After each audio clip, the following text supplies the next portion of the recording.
Hey guys, and welcome to another First Impressions video. Today we're looking at Blade of Darkness, which came out yesterday on Friday. I don't know what to make of this. From what I can tell, this is a remaster, but not a very good one, honestly.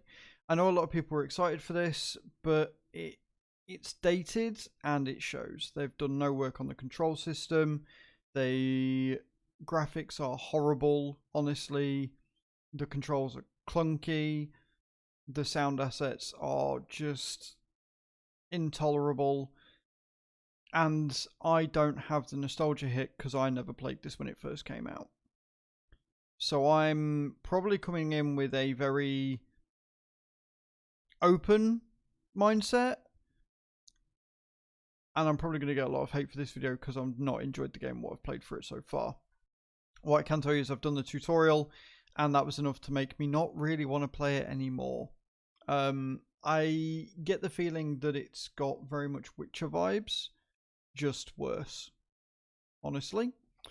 So we're going to look at the options, and then we'll jump into the game, and I'll explain why I'm not a huge fan and why I think it's probably would have been better as a remake opposed to a remaster. But we'll jump into the options first and let you see what you think. So, first of all, you've got your mouse here, as you can see it, but until you get in the game, it doesn't do anything. If you're going to make a remaster, at least make it so you've got mouse functionality. It's 2021. This shouldn't be a problem. But that beside, options. You've got display options. You can choose your monitor, which is good. You've got your different windowed mode, which is also good. You've got your resolution here, which is also good. Then your anti-aliasing and your vertical sync and your frame rate. So that's not too bad for a display options menu. Certainly more than I would have expected. And you go back and you've got your video menu. This is gamma, contrast, brightness, character shadows, and field of view. That's your lot. Would have expected more, not gonna lie. And again, you've got to literally scroll down with your keyboard in order to do it. Your user interface, subtitles, UI scale, and hide UI. And you've got your sound.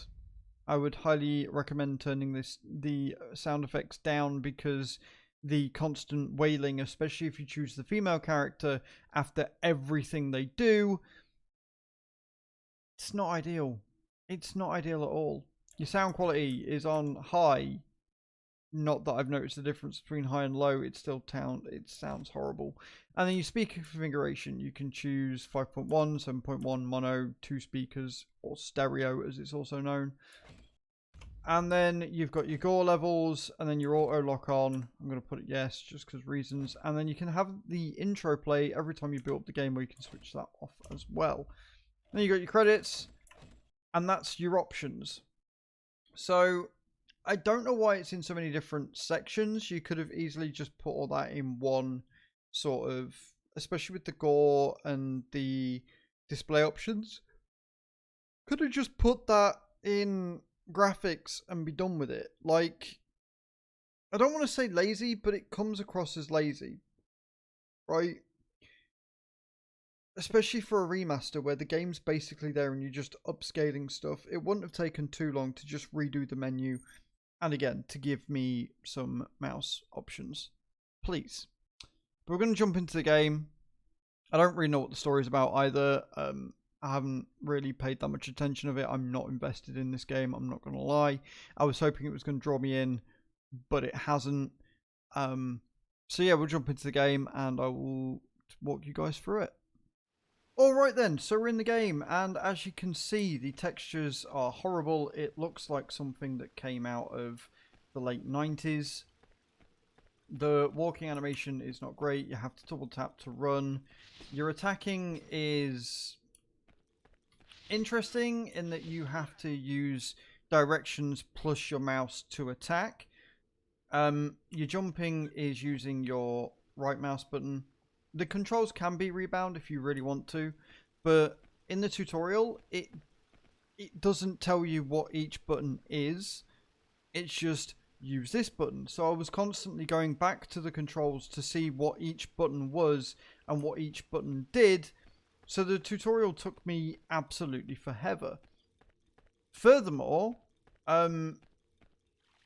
It sort of, like, it doesn't tell you what weapon is for what character. Like, it does in character selection, but then outside of that, it doesn't really let you know. It's just, you know, this is for this faction, this is for that faction. And in the tutorial, it doesn't say pick up the staff, which is for the Amazons.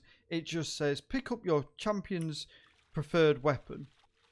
Great, helpful, very, very nice tutorial. Also, apparently we're walking through water right now. I don't quite understand why.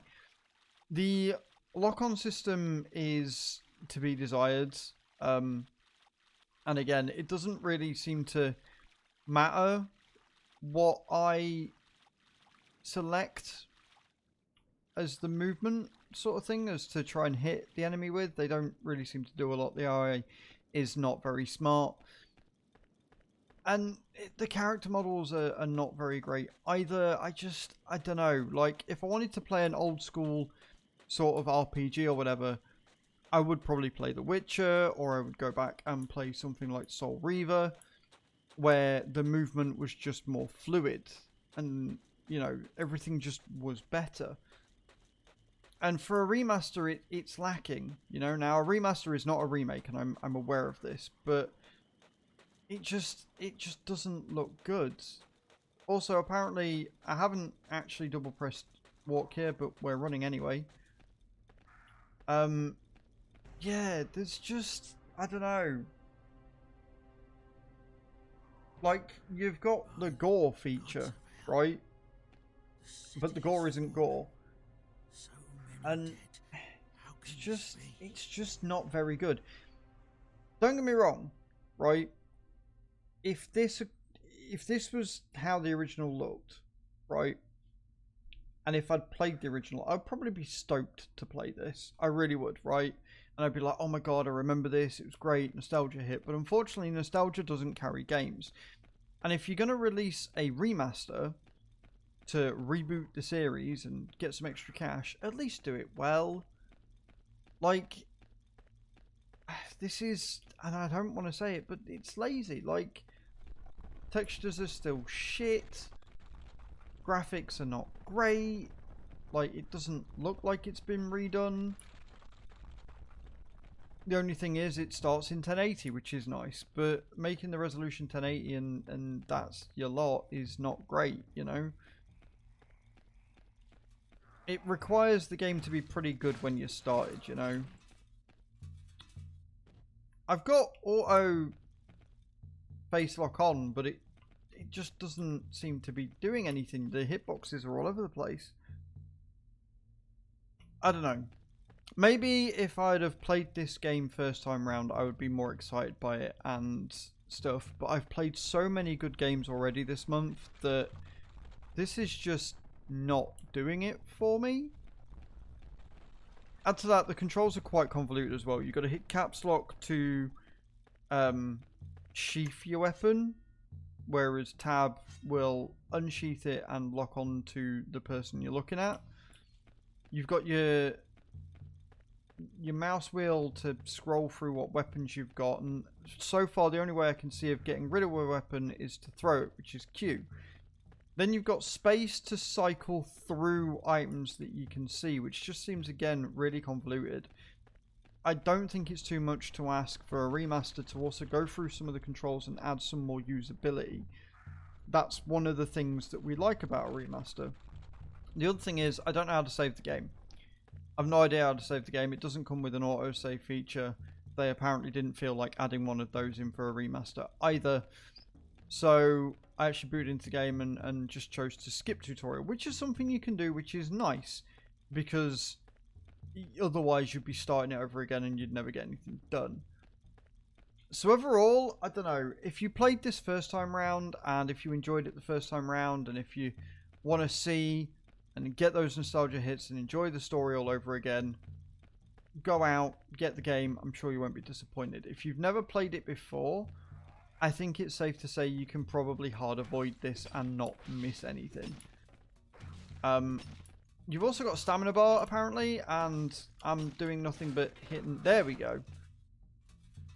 So, yeah, it's janky. It's janky at best, friends. It really is. The inventory system doesn't seem to make much sense either. It's like all of a sudden, no, you can't, or yes, you can use this item, or you've used your bag space. I don't know how much bag space you've got. So yeah, I don't know. I'm not a fan. Maybe I'm being too harsh on this, but I'm genuinely not a fan. I expect a bit higher standard from remasters these days, especially since companies are pumping them out 10 to the dozen. Let me know what you think in those comments down below, guys. Is this the sort of game for you? Did you play the original? Were you excited for this game? Have you been pleasantly surprised or more disappointed from the reboot? Let me know in those comments down below. Don't forget to leave a thumbs up on this video as well. And subscribe if you haven't. We are so very close to 900 subscribers as of recording this video that I can almost taste it. Thank you very much for watching, and hope to see you all next time. Ciao, ciao.